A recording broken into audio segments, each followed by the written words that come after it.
Hi friends, welcome to my channel. Salam Kampa എന്ന YouTube ചാനലിലേക്ക് എല്ലാവർക്കും സ്വാഗതം. ഒരു നല്ല പഴുത്ത മാങ്ങ എടുത്ത് ഇതുപോലെ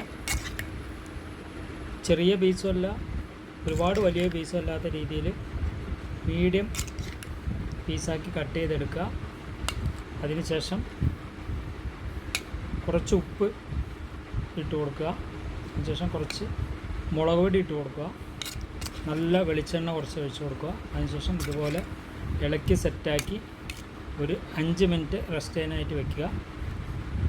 അതിനുശേഷം ഇതുപോലൊരു പീസ് എടുത്ത് നമ്മളൊന്ന് ടേസ്റ്റ് ചെയ്ത് നോക്കുക.